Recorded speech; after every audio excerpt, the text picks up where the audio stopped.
The wind was dry that summer of 1944, carrying dust and the faint scent of wheat through the little town of Hayfield, Kansas.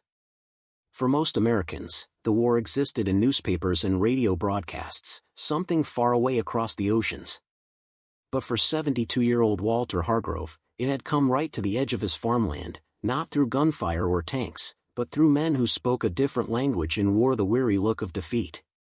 They were Italian prisoners of war, brought in to work the fields that local men had left behind when they went off to fight.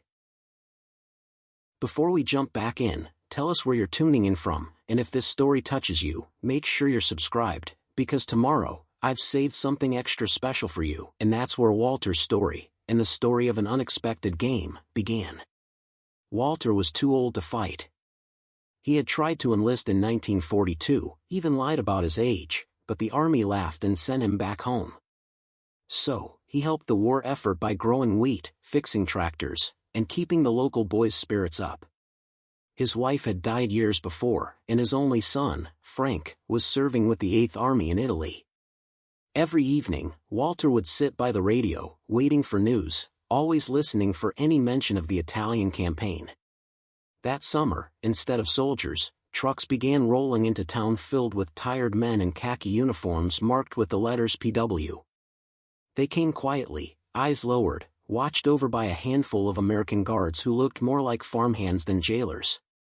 Walter noticed right away that these weren't hardened killers, they were young men, sunburnt and thin, whispering in Italian as they unloaded crates and tools.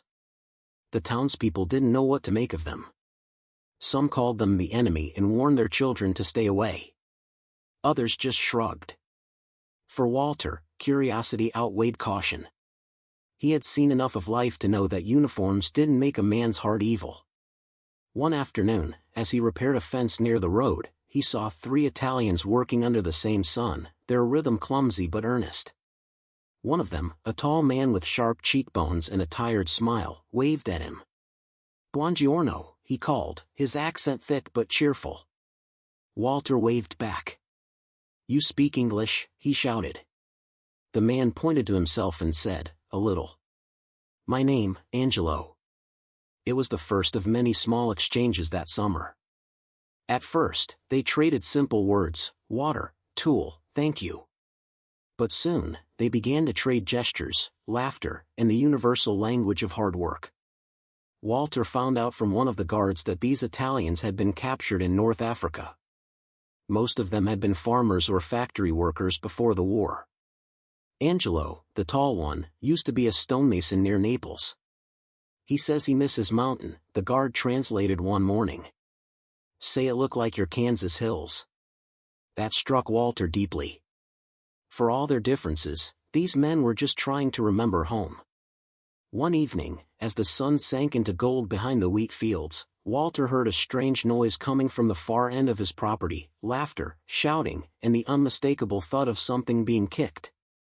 Curious, he followed the sound and saw them, a group of Italians running barefoot in the dirt, chasing a rag ball made of old rags and twine. They were playing soccer, their joy so raw it seemed to erase the barbed wire nearby. One of the guards leaned on his rifle and smiled. "They built that thing themselves," he said. "Guess even prisoners need a bit of home."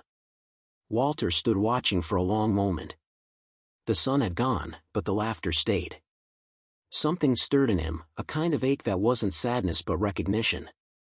He had seen men fight, build, lose, and love, but he hadn't seen joy like that in months. These weren't enemies, he thought. They were just young men who missed their families, their freedom, and the sound of home. The next morning, Walter loaded a wooden crate into his pickup truck and drove to town. Inside were 2 old leather balls he had found in the attic of the community center.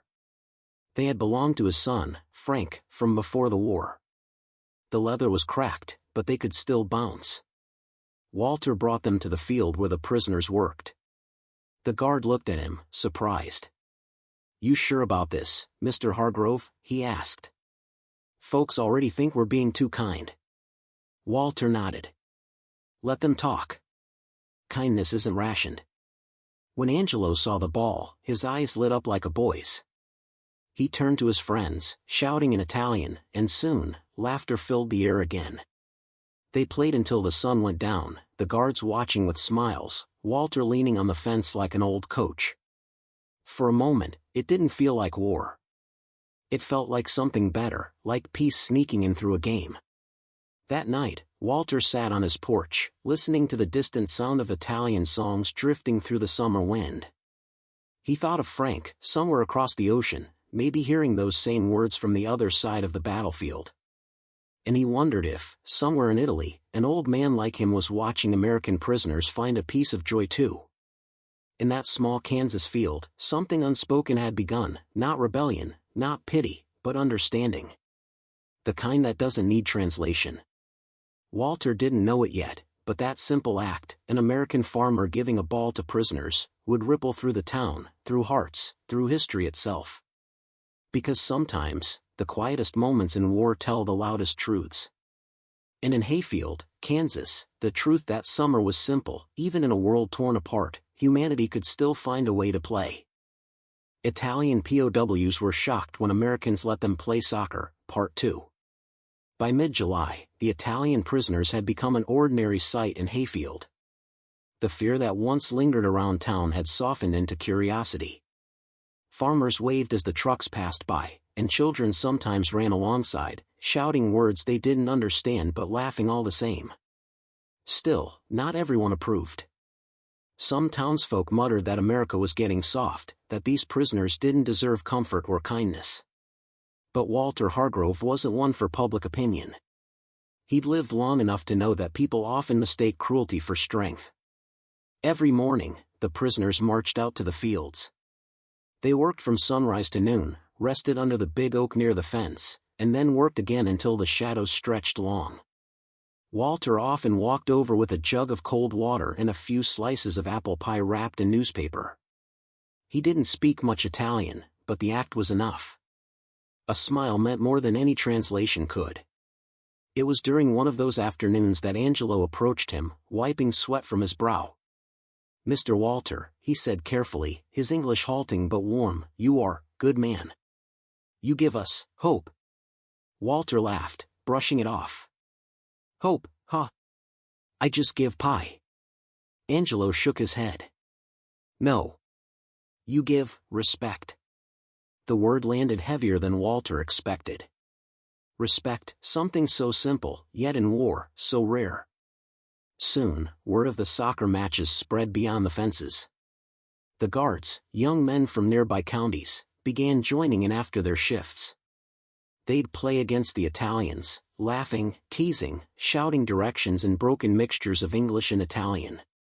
The prisoners called themselves Il Vento, the wind, because they said no one could catch them when they ran. The guards called themselves the Hayfield Hammers. Every match drew a small audience, local kids, a few farmers, and, of course, Walter, sitting on the fence rail with a grin. It was more than a game now, it was a ritual. A brief truce that erased the lines between captor and captive. The Italians played barefoot, their movements graceful, born from a lifetime of cobblestone alleys and hillside fields. The Americans played rougher, stronger, but with good humor. Every collision ended in laughter, every goal in thunderous cheers. Even the sky seemed wider during those matches, as if the world forgot itself for an hour. One day, a military jeep rolled into town carrying Colonel Edmund Briggs, the regional supervisor overseeing all POW camps in the area. He was a rigid man, the kind who measured everything in rules and regulations. When he saw the Italians running across the open field, shouting and laughing with American soldiers, his jaw tightened. "What's this nonsense?" he barked. The guards straightened instantly. Walter, sitting by the fence, tipped his hat but said nothing. Briggs called the local camp commander aside and whispered sharply. Moments later, the soccer ball was confiscated, and the Italians were ordered back to their quarters. The next morning, no laughter echoed from the fields. Only the sound of shovels scraping dry earth. The air felt heavier, lonelier. Walter noticed it right away. That evening, he walked to the fence where Angelo stood silently, hands gripping the wire. "No more football," Angelo said softly. "Colonel, say no." Preparing and narrating this story took us a lot of time, so if you are enjoying it, subscribe to our channel, it means a lot to us. Now back to the story. Say, not soldier way. Walter's jaw tightened. Well, he's never had to plow a field beside another man he didn't understand. Maybe he'd think different if he did. Angelo smiled sadly. Maybe. Then, after a pause, he added, but still, thank you, Mr. Walter. For small time, we feel free. That night, Walter couldn't sleep. He kept thinking about his son, Frank, how he'd written in his last letter that not all Italians were bad, that most of them just wanted the war to end. They look like us, Dad, the letter said. They pray the same, bleed the same, and when the shelling stops, they talk about home. Walter read that line over and over again until the oil lamp flickered low. By dawn, he had made up his mind. When the guards arrived that morning, they found Walter already by the field, leaning against his truck. In the bed lay a new soccer ball, fresh from the general store. The guards hesitated. Mr. Hargrove, one of them said quietly, Colonel Briggs'll have our heads if he sees this again. Walter smiled calmly. Then tell him it's my game, not theirs. I'm an old man, what's he gonna do, court-martial me? The guard chuckled nervously but said nothing as Walter tossed the ball over the fence. It landed in the dust at Angelo's feet. The Italians froze. For a heartbeat, no one moved. Then Angelo picked it up slowly, looked at Walter, and smiled, a wide, bright grin that seemed to break through the gloom. Within minutes, the field came alive again. The laughter returned, echoing through the wheat like a hymn. When the jeep returned 2 days later, Colonel Briggs climbed out with a scowl, ready to reprimand whoever defied his order. But what he saw stopped him. Dozens of townsfolk had gathered by the fence, cheering and clapping as the Italians and Americans played. Children waved homemade flags, and old women handed out lemonade. Briggs frowned, but even he couldn't ignore the sight. The war felt far away here, impossibly distant. After a long silence, he turned to his aide and muttered, "Let them play." And just like that, the rule was gone. The Italians cheered louder than ever. Walter sat on his truck's tailgate, heart swelling as the ball rolled across the field, kicked by hands that had once pointed rifles. Somewhere in that laughter, he could almost hear his son's voice again, carried by the wind across oceans. What started as a quiet act of defiance became something greater, a symbol of what America truly was beneath the uniforms and orders. A place that believed freedom wasn't just for the victors, but for everyone who dared to remember what it felt like to be human. In that dusty field, under the unrelenting Kansas sun, they didn't just play soccer. They played peace. By late August, the field behind Walter Hargrove's property had become something far bigger than anyone planned. What started as a handful of prisoners kicking a rag ball had turned into a weekly event that drew half the town. Saturday afternoons were no longer quiet in Hayfield. Families packed sandwiches, children perched on the fence rails, and laughter carried through the air like music. Even the local preacher, Reverend Cole, who had once preached sternly about keeping one's guard against the enemy, began bringing lemonade and blessing the crowd before each game. The Italians, once gaunt and quiet, now carried themselves with pride again. They worked with renewed energy during the week, their laughter echoing through the wheat fields as they sang old folk songs while they harvested. The guards noticed the change too, fewer problems, more cooperation, even smiles when orders were given. Some of the older men in town admitted privately that they hadn't seen such good spirits since before the Depression. War had stolen joy from the world, but somehow, this little corner of Kansas had found a way to take some of it back. Walter became something of an unofficial coach. He'd never played soccer before, but he watched carefully, learning the rhythm of the game. He'd stand on the sidelines, shouting advice in his slow, gruff voice that made the Italians laugh. "Kick it to that fellow with the fast legs," he'd yell, waving his hat. Angelo always grinned and nodded, pretending to understand every word. But the truth was, they didn't need language anymore. They communicated through the rhythm of the game, through trust, through shared sweat, through the kind of respect that no treaty could write. One warm afternoon, As a match was underway, a delivery truck rolled into town carrying crates stamped with the symbol of the Red Cross. Inside were supplies sent for prisoner welfare, clothing, letters, and sports equipment. The crowd gasped when the driver opened a crate to reveal 6 brand-new leather soccer balls, shining in the sun. Walter laughed out loud, shaking his head. Guess the good Lord has a sense of humor after all. The Italians cheered as if they had been given the world itself. For them, those balls weren't toys, they were symbols of freedom, proof that kindness still had a place even in wartime. But not everyone saw it that way. One evening, as Walter was locking up his barn, a black sedan pulled into his driveway. 2 men stepped out, clean uniforms, crisp caps, and the cold air of official business. The taller one introduced himself as Captain Morris from the War Department. "Mr. Hargrove," he began, "we've received reports of unauthorized gatherings involving enemy prisoners. You've been facilitating these games?" Walter didn't flinch. "Facilitating? No. Just watching men remember they're human." The captain frowned. "You understand, sir, this could be seen as fraternization. These are enemy combatants." Walter crossed his arms. "They're farmers, most of them. Same as me. Only difference is they got caught in someone else's fight." The officer sighed, clearly not used to being challenged by a man in dusty overalls. "You have to understand, the public image of leniency can damage morale." Walter looked him straight in the eye. "Morale, Captain?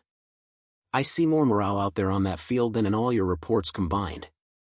After a long pause, the captain closed his notebook. "Just be careful, Mr. Hargrove. Not everyone sees the world the way you do." He tipped his hat curtly and drove away, leaving a swirl of dust in his wake. Walter watched the car disappear down the road, feeling the weight of the moment. He knew he'd just walked a line few dared to cross, but he also knew it was the right one. That Saturday, the Italians arrived to find a surprise. Walter had spent the week crafting makeshift goalposts out of old lumber and chicken wire. Painted white, they stood proud at each end of the field. When the prisoners saw them, they cheered and clapped, calling out his name, "Walt! Walt!" They chanted it like a song, their accents turning it into something musical. For a moment, Walter felt younger than his years, the sun warm on his weathered face.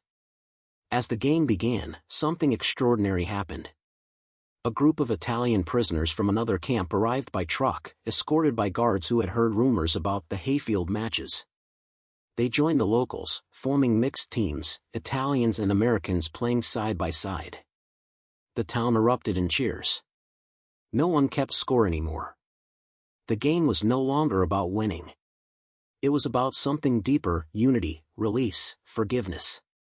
Near the end of the game, Angelo broke away with the ball, his bare feet flying across the dirt. An American farm boy named Sam chased after him, laughing, trying to block the shot. Angelo feinted left, spun right, and kicked. The ball soared, cutting through the sunset like a promise. It hit the back of the net with a thud, and the crowd roared.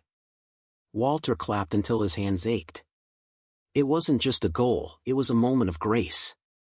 After the final whistle, the players gathered in the center of the field. Someone passed around lemonade. Someone else started a song, half Italian, half English, and soon, voices merged into a single melody. Even the guards sang along. Walter stood quietly, his chest heavy with something he hadn't felt in years. Pride. Not for victory, but for decency. Later that evening, as the crowd dispersed, Angelo walked over to Walter. "Mr. Walter," he said softly, "when war finish, I go home. I tell my son, about you. About this place. About America." Walter smiled, eyes glistening. "And you tell him," he said, voice trembling, "that his father showed us how to be free, even when he wasn't." That night, under a sky full of stars, Walter sat on his porch, listening to the faint hum of crickets and laughter fading in the distance. For the first time in a long time, he felt peace settle in his bones.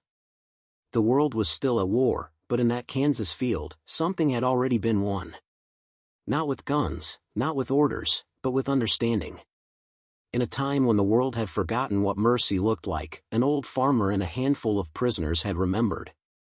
And their quiet game under the sun had become a small rebellion of the heart. Autumn came early that year, and the Kansas sky turned pale gold over the rolling fields. The wheat was harvested, the air smelled faintly of dust and applewood, and the world seemed quieter. Yet even as the war raged overseas, Hayfield had found its rhythm. The Saturday games had become something sacred, a ritual that no one dared interrupt.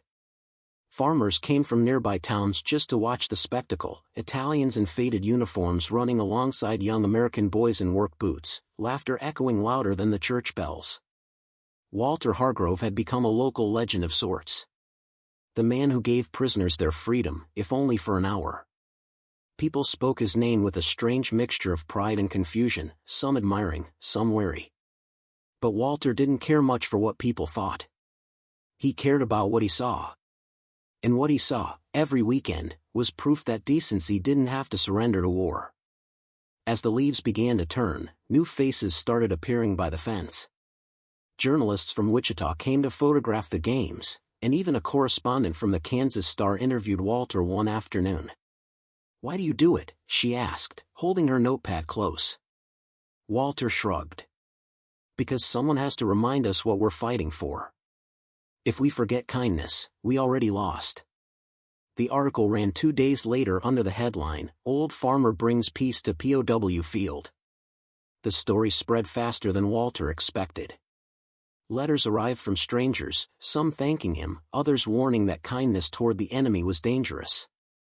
But he read them all, folded them neatly, and stored them in a box by his fireplace. He believed that even disagreement meant people were thinking, and that was better than silence. One cold morning, as frost dusted the grass, a new truck arrived at the camp. It wasn't Red Cross or supplies this time. It was a military transport. The guards looked uneasy. Word spread quickly, the war in Europe was turning, the Allies pushing through Italy. New orders had come down, several camps were to be relocated, and the Italian prisoners would soon be transferred north. When Walter heard, he felt the weight settle deep in his chest. The men who had become part of his daily life, the laughter that filled his lonely farm, would soon be gone. He drove out to the field that afternoon, the truck bouncing along the dirt road. The prisoners were still working, unaware of the news. Angelo saw him first and waved. "Buongiorno, Mr. Walter," he shouted, smiling wide. Walter forced a grin. "Morning, Angelo. Got some bad news, I'm afraid."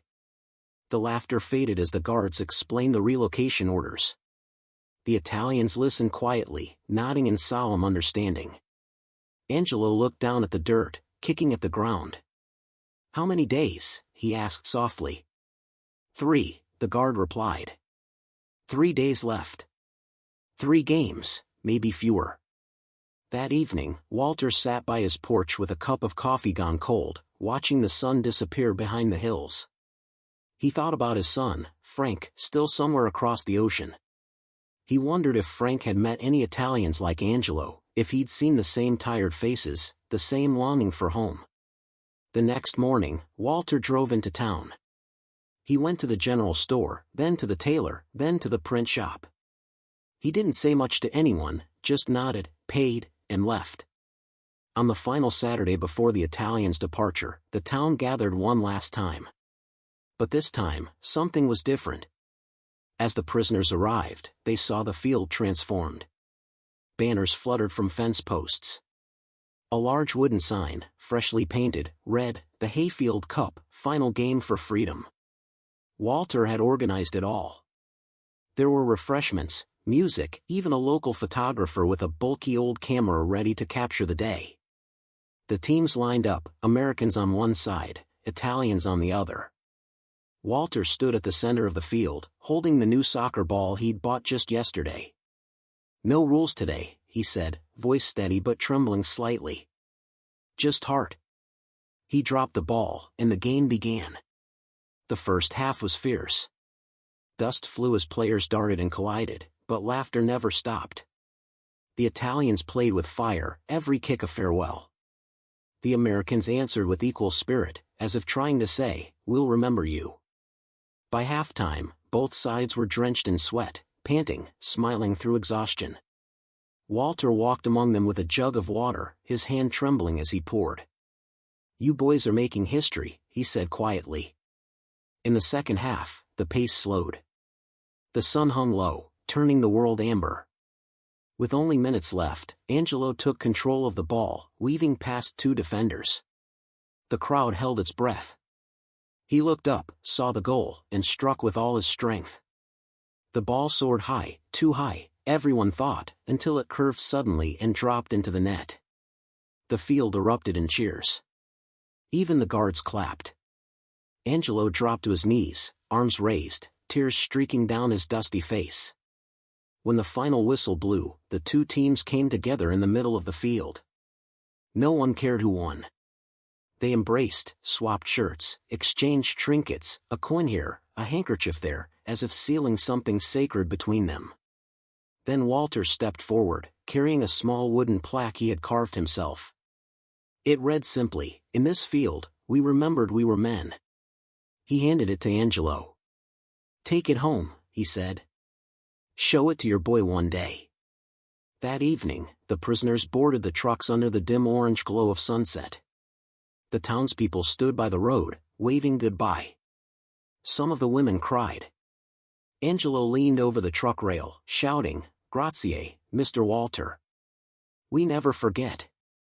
Walter raised his hand, unable to speak. The convoy rolled away, dust rising behind it like a final curtain. When silence returned, Walter stood alone by the empty field. The white goalposts stood crooked against the fading light. The grass was trampled, the air heavy with memory. He looked up at the sky and whispered, "Safe travels, boys." For a long time, he didn't move.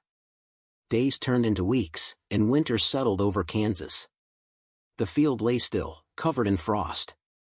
But every now and then, Walter would find something, a button, a shoelace, a small coin engraved with Italian letters. He kept them all in a box beside the letters from strangers, each one a reminder that even in a world built on division, a simple game had stitched something back together. Because sometimes, history isn't written by generals or politicians. Sometimes, it's written in the dust of a small-town field, by men who once called each other enemies but chose, instead, to play. The years rolled forward, as they always do, softening some memories while sharpening others. Grandpa Jack's farm remained, weathered but sturdy, much like the man himself. He often sat on his porch at sunset, the same creak in the boards beneath his boots, the same warm breeze carrying the smell of hay and soil. But his eyes would wander to the old, dented soccer ball resting on the porch steps, its leather cracked and faded, yet holding more meaning than any medal or trophy could. That ball had once rolled across the dusty yard behind the fence, where Italian prisoners played their hearts out under a foreign sky. It had carried laughter across the divide, breaking through the weight of uniforms and barbed wire. For Jack, it symbolized something America had always strived to be, strong enough to win wars, but brave enough to show mercy.